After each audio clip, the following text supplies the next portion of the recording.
नमस्कार दोस्तों, मैं हिमांशु मित्तल आज की क्लास में आप सभी का स्वागत करता हूं।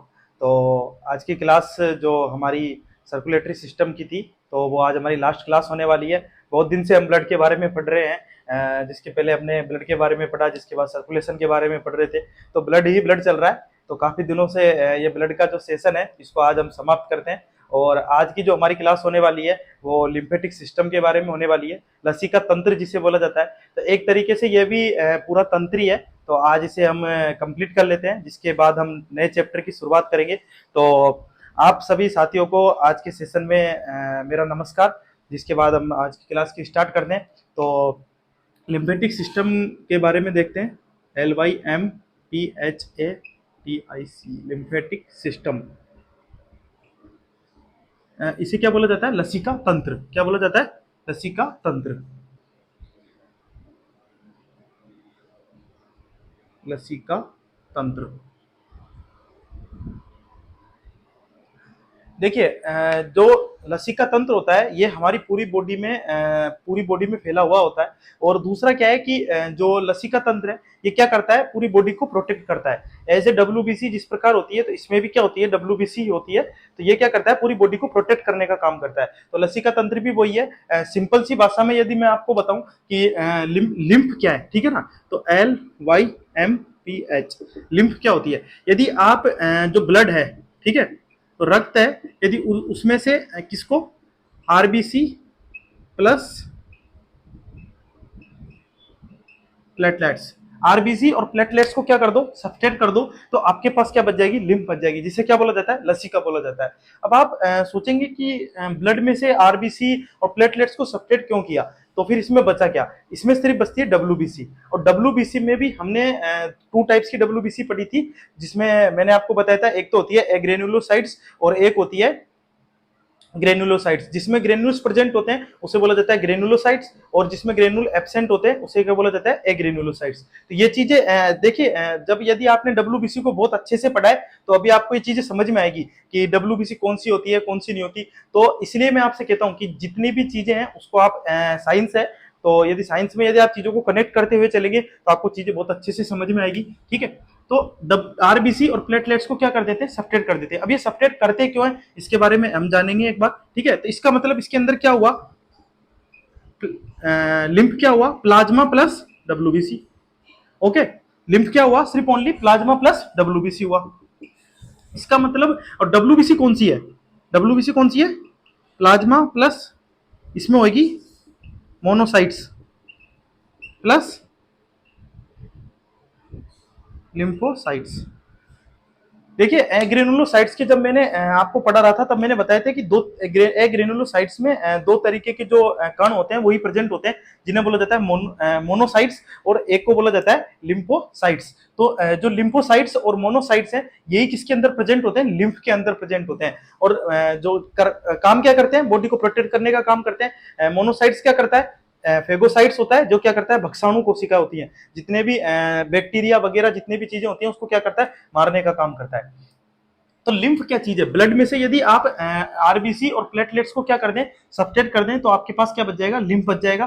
तो उसमें सिर्फ ओनली क्या प्रेजेंट होगा? प्लाज्मा प्रेजेंट होगा और डब्ल्यूबीसी प्रेजेंट होगी। ठीक है। और प्लाज्मा प्लस डब्ल्यूबीसी भी कौन सी? जिसमें मोनोसाइट्स और लिम्फोसाइट होते हैं, जिसमें ग्रेन्यूल्स प्रेजेंट होते हैं, वो वाली डब्ल्यूबीसी इसके अंदर प्रेजेंट नहीं होगी। तो ये चीज का स्पेशली आपको ध्यान रखना है कि डब्ल्यूबीसी कौन सी वाली प्रेजेंट होगी, कौन सी वाली नहीं। क्योंकि एग्जाम में क्वेश्चन पूछा जा सकता है कि लसीका तंत्र में लिम्फोसाइट्स प्रेजेंट होते हैं या फिर नेसोफिल्स प्रेजेंट होते हैं। ठीक है। तो दोनों चीज आपको बिल्कुल अच्छे से ध्यान रखनी है। जो नेसोफिल होते हैं वो किसमें होते हैं?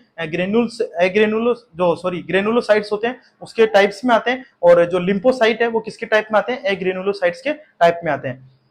अब देखिए, जो लसीका तंत्र होता है ना, उसमें क्या होता है कि लसीका तंत्र आपकी पूरी बॉडी के अंदर फैला हुआ है। लेकिन लसीका होती क्या है और लसीका किस प्रकार से काम करती है, तो ये चीज एक बार देखिएगा।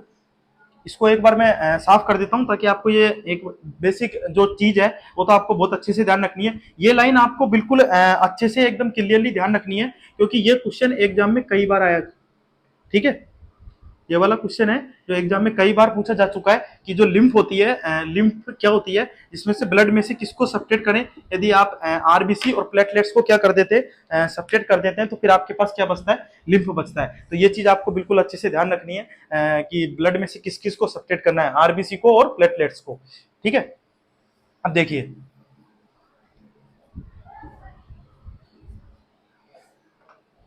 देखिए हमारी जो बॉडी होती है ना, उसमें क्या होती है, कुछ सेल्स प्रेजेंट होती है। जैसे मान लीजिए ये क्या है, सेल प्रेजेंट है, ठीक है। और यहाँ पे क्या है कि इस तरीके से जो ब्लड है, ठीक है, तो वो क्या हो रहा है, फ्लो हो रहा है, ब्लड कैपिलरीज है। तो ये क्या है, ब्लड, इसको बोला जाता है ब्लड कैपिलरी, ब्लड कैपिलरी।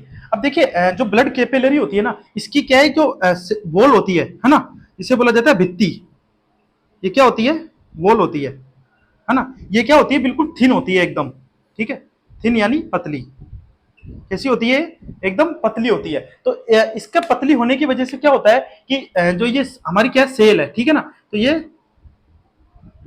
जो हमारी सेल है, इसके अंदर से क्या होता है, इसके अंदर से जितने भी पोषक तत्व हैं, जैसे ऑक्सीजन है, CO2 है, ठीक है, अब ये सेल तक किस प्रकार जाए, क्या जाए, सेल तक किस प्रकार जाए, तो ये जाते हैं लिम्फ कैपिलरी के माध्यम से। किसके माध्यम से, लिम्फ कैपिलरी के माध्यम से। अब इनके बीच में जो लिक्विड रहता है, ठीक है ना, उसे बोला जाता है टिश्यू लिक्विड, ठीक है ना, उत्तक द्रव, उत्तक द्रव बोल सकते हैं, उत्तक द्रव्य। और क्या होता है, या फिर इसे बोल सकते हैं आप लिम्फ द्रव्य, ठीक है, लिम्फ लिक्विड या फिर टिश्यू लिक्विड। अब यही लिक्विड यदि किसके माध्यम से जाए, कैपिलरी के माध्यम से, किसके माध्यम से, कैपिलरी के माध्यम से, तो उसे बोला जाएगा लिम्फ कैपिलरी, लिम्फ कैपिलरी।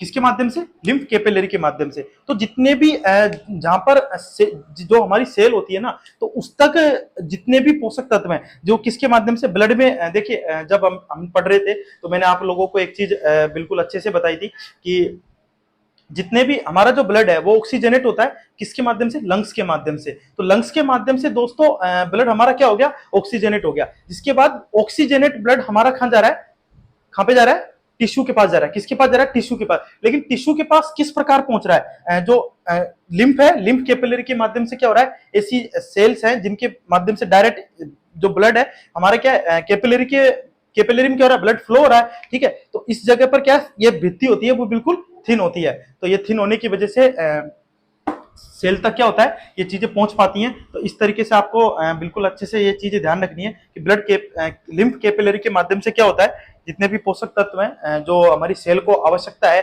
ठीक है, तो जितनी भी चीजें हैं उनको पहुंचाने का काम कौन करती है, लिम्फ कैपिलरी करती है। तो ये चीज आपको ध्यान रखनी है। तो दोस्तों मुझे लगता है कि अब आपको ये बात बिल्कुल अच्छे से समझ में आ गई होगी।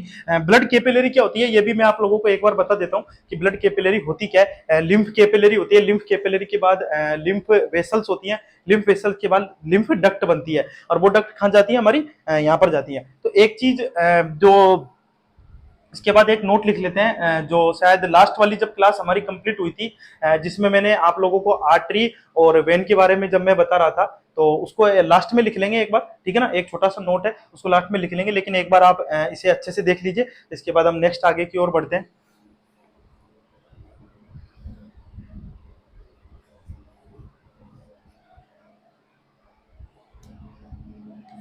अब देखिए जो ब्लड कैपिलरी क्या होती है, ये चीज आपको बिल्कुल अच्छे से समझ में आनी चाहिए। जो हमारी जो आर्टरी होती है ना, और जो हमारी वेन होती है, इन दोनों को कनेक्ट करने का काम कौन करती है, कैपिलरी करती है। दोनों को कनेक्ट करने का काम कौन करती है, कैपिलरी करती है। तो ब्लड कैपिलरी, ये नोट लगा के लिख लीजिए, CAP, ब्लड कैपिलरी,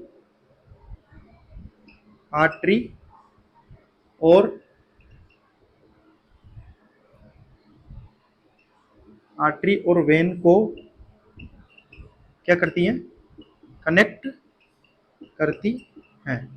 आर्टरी और वेन को कनेक्ट करने का काम कौन करती है, कैपिलरीज करती है। अब देखिए जो वेन होती है ना, उसका साइज बड़ा होता है, और जो आर्टरी है उसका भी साइज कहीं ना कहीं बड़ा है। लेकिन जो कैपिलरी होती है वो बिल्कुल क्या होती है, एकदम स्मॉल होती है। क्या होती है, स्मॉल होती है। तो ये चीज बिल्कुल ध्यान रखिएगा, इन दोनों को कनेक्ट करने का काम कौन करती है, ब्लड कैपिलरी करती है। तो आई थिंक मुझे लगता है कि अब आपको ये चीज भी बिल्कुल अच्छे से समझ में आ गई होगी कि ये ब्लड कैपिलरी क्या होती है।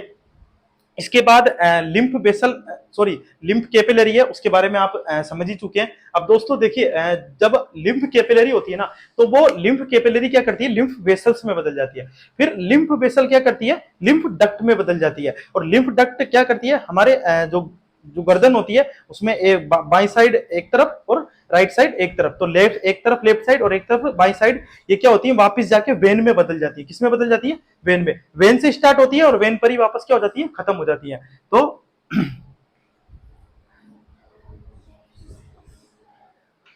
सबसे पहले क्या होती है, लिम्फ कैपिलरीज। लिम्फ, ये बस सिर्फ आपको नॉलेज हो जाए इसके लिए है, बाकी इसका कोई ज्यादा सेंस वाली बात नहीं है कि लिम्फ कैपिलरी, लिम्फ वेसल और लिम्फ डक्ट, तो ये चीज आपको पता होगी तो आप क्वेश्चन को कहीं ना कहीं अप्रोच कर पाओगे। बाकी इसको समझाने का कोई मोटिव अलग से था नहीं, आपको सिर्फ लिम्फ के बारे में समझना था कि लिम्फ होती क्या है। ठीक है, लिम्फ कैपिलरी से क्या बनेगी, लिम्फ वेसल्स। ठीक है, लिम्फ जो वेसल्स है ना, इसके अंदर क्या होते हैं, कपाट अधिक होते हैं। कपाट क्या होते हैं, अधिक होते हैं। और लिम्फ वेसल्स किस में बदल जाएंगी, फिर लिम्फ डक्ट में,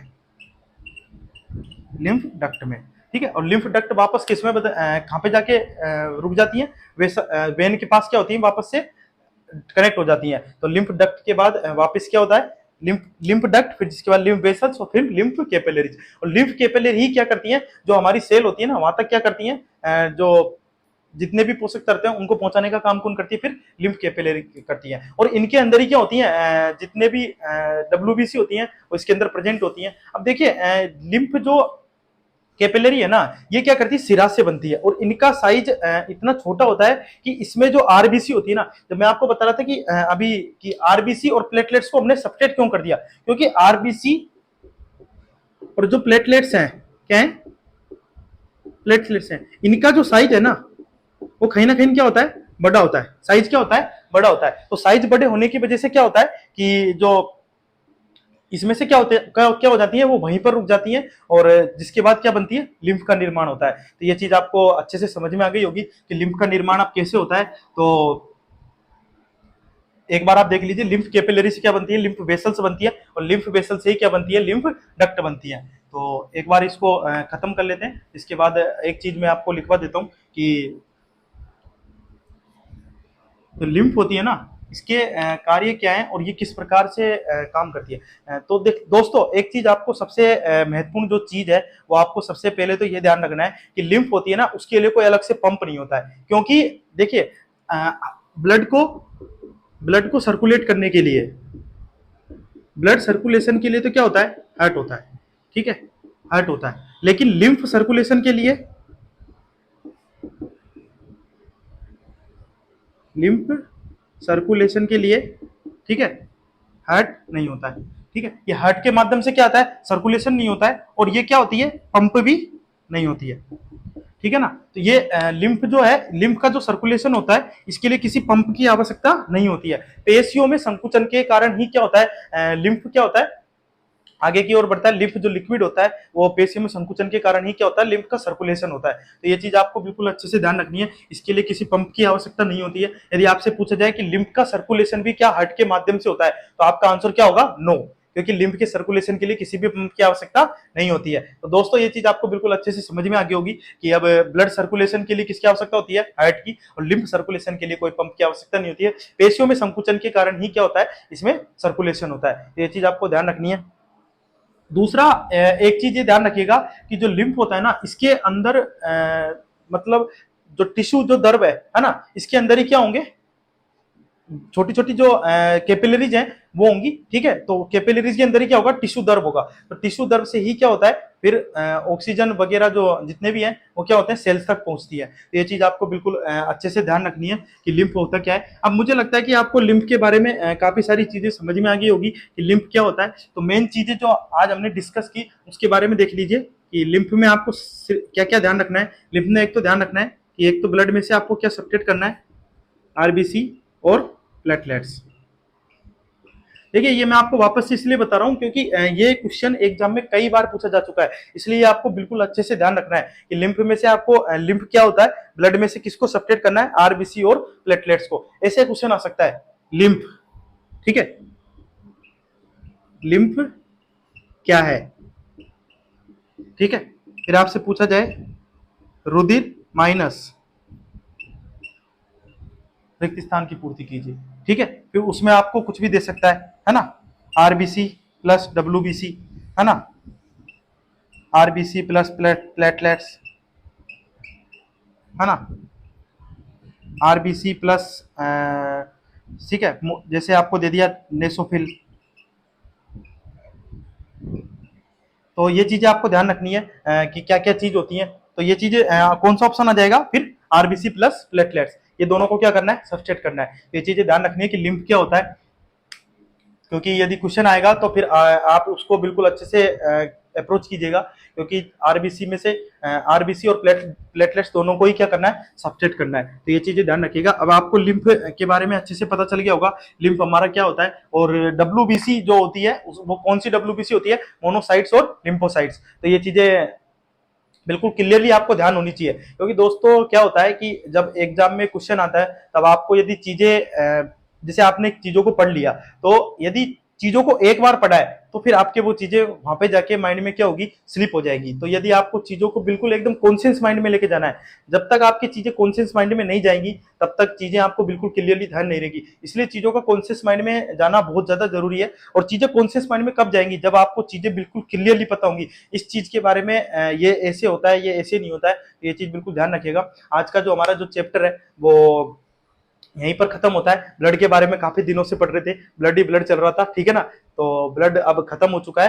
तो ब्लड के बारे में और भी जो चीजें हैं, यदि मुझे लगेगा कि ये चीजें आप लोगों को बतानी चाहिए एग्जाम में, जो भी एग्जाम में यदि नए क्वेश्चन कुछ आते हैं तो मैं देखने की कोशिश करूंगा कि आप लोगों के साथ वो भी क्वेश्चन साझा करें। और जल्द से जल्द क्वेश्चन के लिए भी जो क्लासे है वो भी मैं करने की कोशिश करूंगा कि आप लोगों को कुछ ऐसे क्वेश्चन बताए जाएं जो एग्जाम में आए हैं और हमने किस तरीके से पढ़ा है। तो वो चीजें आप लोगों के साथ शेयर करने की कोशिश की जाएगी, ताकि आप लोगों को कम से कम ये तो पता चले कि हम जो पढ़ रहे हैं वो किस लेवल तक सही है। तो किस लेवल तक जो चीजें सही है और गलत है, ये चीजों का एक बार वेरिफिकेशन होना बहुत ज्यादा जरूरी है। यदि वो चीजें एक बार आपके माइंड में क्लियर हो जाएगी कि हमने इन चीजों को इस तरीके से पढ़ा है और ये चीजें एग्जाम में इस तरीके से पूछी जाती है, तो कहीं ना कहीं आप और भी ज्यादा चीजों को बहुत अच्छे से कर पाओगे। तो मेरा आप लोगों से सिर्फ इतना ही कहना है कि अच्छे से पढ़ाई करते रहिए, स्वस्थ रहिए, मस्त रहिए और अपनी अच्छे से पढ़ाई करते रहिए, क्योंकि पढ़ाई ही एकमात्र हथियार है